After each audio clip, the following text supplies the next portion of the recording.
Hello friends, welcome back to our YouTube channel. आज हम लोग इस वीडियो में पॉलिटी से जितने भी इंपॉर्टेंट क्वेश्चंस बन सकते हैं उन सब के बारे में डिस्कस करेंगे।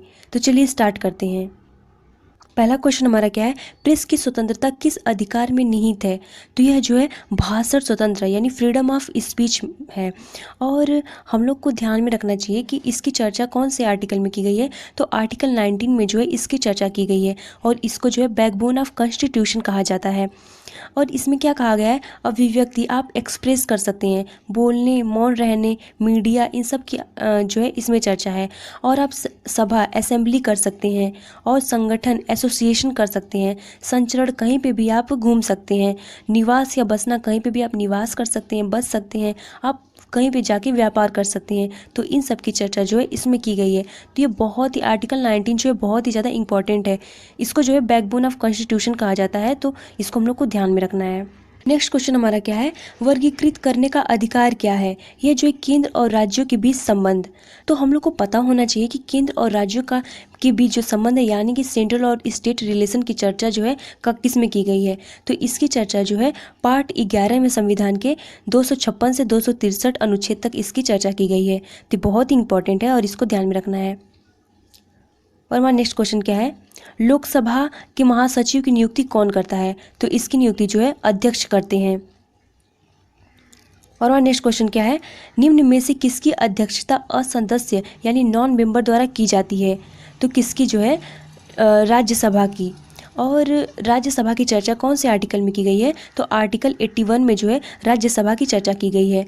और इसको भारत में जो है इंग्लिश में क्या कहते हैं, राज्यसभा को काउंसिल ऑफ द स्टेट कहा जाता है।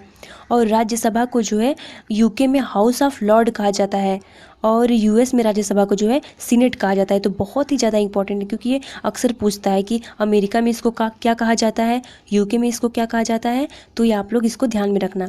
और इसकी राज्यसभा के लिए एज कितनी होती है? तो इसके लिए जो है 30 साल एज होती है। इसको बूढ़ों का सदन कहा जाता है। और राज्यसभा के सदस्यों का कार्यकाल कितना होता है? तो 6 साल होता है। और हर 2 साल पे जो होता है इनका चुनाव होता है। और राज्यसभा का जो कार्यकाल होता है इनफाइनाइट होता है। और हमारा नेक्स्ट क्वेश्चन क्या है, भारतीय रियासतों के एकीकरण में प्रमुख भूमिका किसने निभाई थी?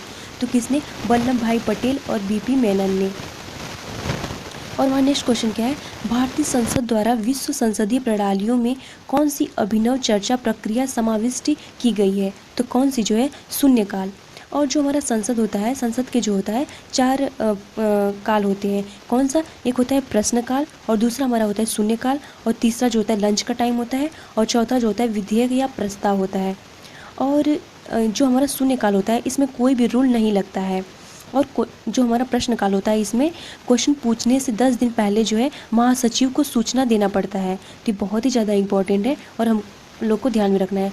और वीडियो अगर आपको अच्छा और हेल्पफुल लगा करे तो आप वीडियो को लाइक और सब्सक्राइब जरूर किया करिए।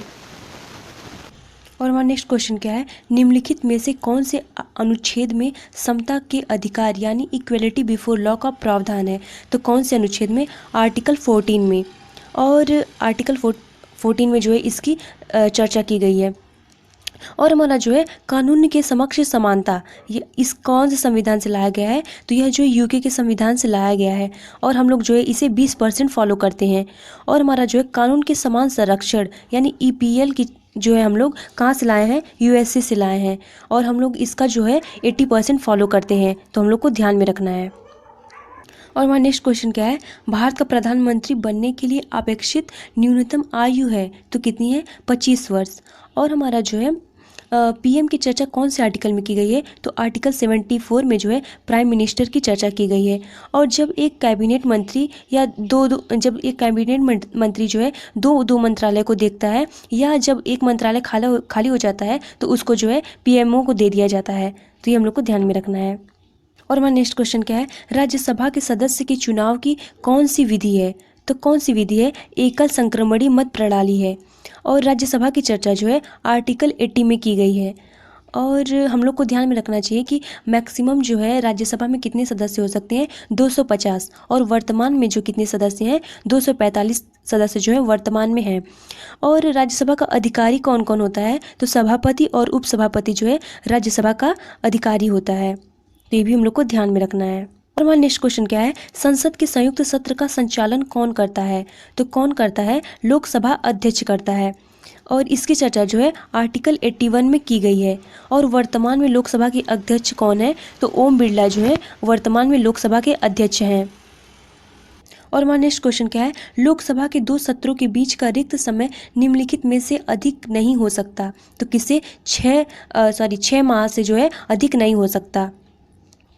और हमारा जो है संसद के जो होते हैं हमारे 3 सत्र होते हैं। एक हमारा होता है बजट सत्र फरवरी से मई तक, और हमारा दूसरा होता है मानसून सत्र जुलाई के अगस्त के बीच में होता है, और जो हमारा होता है तीसरा शीतकालीन सत्र जो है नवंबर से दिसंबर के बीच में होता है।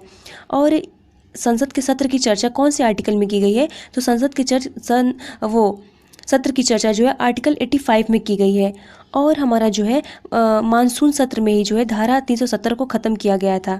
और शीतकालीन सत्र में जो है नवंबर से दिसंबर तक इसी में जो है CAA को लाया गया था। तो ये हम लोग को ध्यान में रखना है। और हमारा नेक्स्ट क्वेश्चन क्या है, भारत में योजनाओं को स्वीकृति देने वाली सबसे बड़ी संस्था कौन सी है? तो कौन सी है? राष्ट्रीय विकास परिषद। और हमारा नेक्स्ट क्वेश्चन क्या है, भारतीय रिजर्व बैंक जो है कृषि को वित्त प्रदान करता है। तो ये भी हम लोग को ध्यान में रखना है। और हमारा नेक्स्ट क्वेश्चन क्या है, तिरंगे को राष्ट्रीय ध्वज के रूप में किस अधिवेशन में अपनाया गया? तो कौन से अधिवेशन में? लाहौर अधिवेशन में। और लाहौर अधिवेशन कब हुआ था? 26 जनवरी 1930 को हुआ था। और तिरंगे की डिजाइन किसने बनाया था? तो पिंगली वेंकैया ने जो है तिरंगे की डिज़ाइन को बनाया था। और हमारा जो है 22 जुलाई 1947 को जो है इसको अनुमति मिल गई थी। तो ये बहुत ही ज़्यादा इंपॉर्टेंट है और हम लोग को ध्यान में रखना है। और हमारा नेक्स्ट क्वेश्चन क्या है, भारत के राष्ट्रगान जन गण मन की रचना की थी? तो रविन्द्रनाथ टैगोर ने की थी। और हम लोग को पता होना चाहिए कि पहली बार जो है यह 1911 में गाया गया था कलकत्ता अधिवेशन में। और ये कहाँ से लिया गया है? यह जो है तत्वबोधिनी पत्रिका का एक पेज है। तो ये भी हम लोग को ध्यान में रखना है। और इमरजेंसी में जो है हम लोग राष्ट्रगान को जो हमारा है इसको 20 सेकंड में गाया जाता है। और इसका इंग्लिश ट्रांसलेशन में क्या है? तो morning of the son of India जो है इंग्लिश में इसका रूपांतरण है। तो ये भी हम लोग को ध्यान में रखना है। अगर वीडियो आपको अच्छी लगे और हेल्पफुल लगे तो आप वीडियो को लाइक और शेयर सब्सक्राइब करना ना भूलिएगा। Thank you.